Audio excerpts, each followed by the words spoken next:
Police সূত্রে খবর, গত 16 মে দুর্গাপুর কোকোভেন থানার অধীনস্থ রেল কলোনির এক ফাঁকা বাড়িতে গৃহস্থ না থাকার সুযোগকে কাজে লাগায় দুষ্কৃতীরা।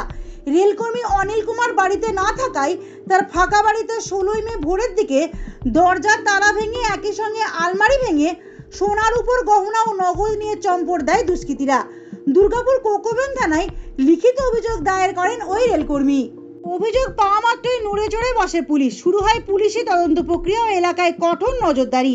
ওই দিনই রাতের দিকে দুর্গাপুর বাস স্ট্যান্ড সংলগ্ন এলাকায় এক যুবককে সন্দেহজনকভাবে ঘোরাঘুরি করতে দেখে পুলিশ তাকে জিজ্ঞাসাবাদ শুরু করে। তার কথাবার্তায় সন্দেহ বাড়ে পুলিশ কর্মীদের। গ্রেপ্তার করা হয় বাদশা খান নামে ওই যুবককে। পরের দিন ধৃতকে পুলিশি হেফাজতের আবেদন জানিয়ে দুর্গাপুর কোর্টে পেশ করা হয়। বিচারক তার 3 দিনের পুলিশি হেফাজতের আবেদন মঞ্জুর করেন।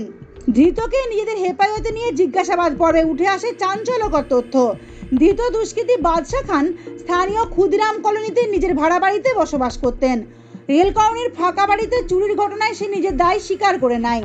পাশাপাশি তাকে সাথে নিয়ে স্থানীয় ক্ষুদিরাম কলোনির ভাড়া বাড়িতে যায় পুলিশ।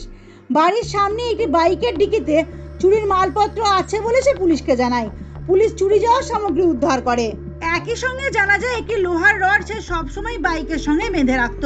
সেই রড দিয়ে অনায়াসে বন্ধ করে তালা ভেঙে ফেলতে সে যে ভীষণ পারদর্শী সে কথাও স্বীকার করে নেয় বাদশা। একই সঙ্গে সে বাইক চুরিতেও মাস্টার মাইন্ড। একাধিক বাইক চুরির ঘটনায় সে এর আগেও রানীগঞ্জ থানার পুলিশের হাতে ধরা পড়েছিল।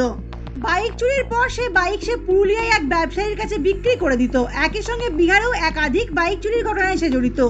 পুরুলিয়া, বিহার, রানীগঞ্জের পর বর্তমানে সে কোকোভেন থানার অধীনে ক্ষুদিরাম কলোনিতে ঘাঁটি গেড়েছিল তার অপরাধমূলক কাজকর্মের জন্য। কিন্তু অবশেষে তার ঘুঘুর বাসা ভেঙে গেল পুলিশের তৎপরতায়। দুর্গাপুর থেকে অন্তরা সদীর প্রতিবেদন, সমাজ পরিবর্তনের মানুষ।